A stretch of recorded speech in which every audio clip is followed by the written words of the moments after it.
See, there's like little hazards that people know about, which is the building Yeah. inspection and the pest Yes. inspection. Yeah. But there's things that if if you weren't an expert and this was your Mm. first time doing it, Mm-hmm. you would listen to words and expect them to be the same as common language. And So they're option was one not. of them.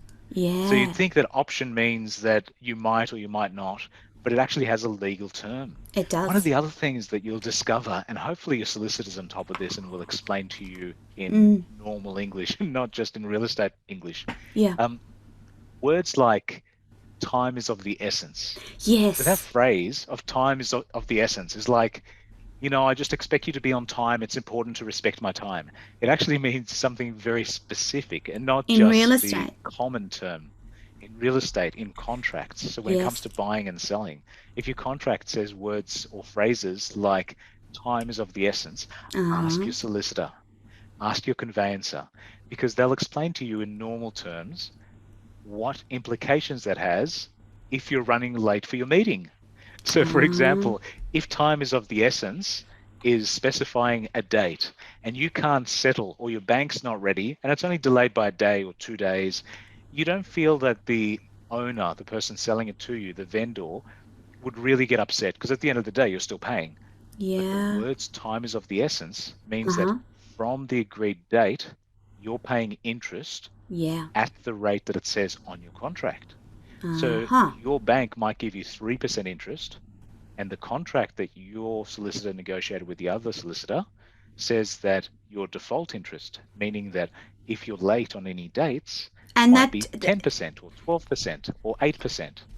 And and that whatever it says on your contract is what both sides have agreed on. So it has nothing to do with your bank interest rate.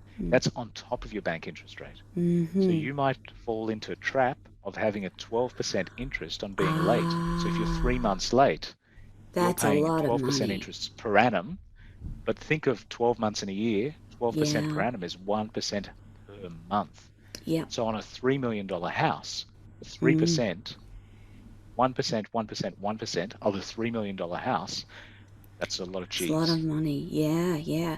That's a lot of Amir, money. And when we that goes talk, straight to the owner. yeah, when we talk about that phrase, time is of the essence, that means that by 5 p.m. or the close of business on that day when that contract is due, after that time, that's when that interest comes into play, correct?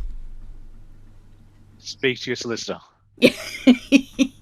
So look, for Absolutely. example, if the next day is a public holiday or if the next day is a Yes. Saturday, there might be rules in your contract that were negotiated. They're usually clauses, Yes. or it might be on a different page to your normal contract. So on Mm-hmm. top of the contract, there's Mm-hmm. other pre-negotiated terms that come after the contract but form part of the contract. Which So depending on whether you've done this as an option, whether it's an auction, an option, a private treaty, whether mm-hmm. you're in New South Wales, Tasmania, or Northern Territory, each place has a different ruling. Yeah. And in some states and in some territories, you might say on the contract that it's 12%, but if the other side takes it to a judge, the judge says, you know what, the fair level should be 6%.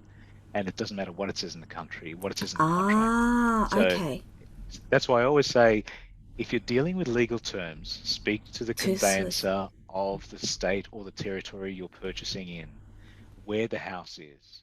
Yeah.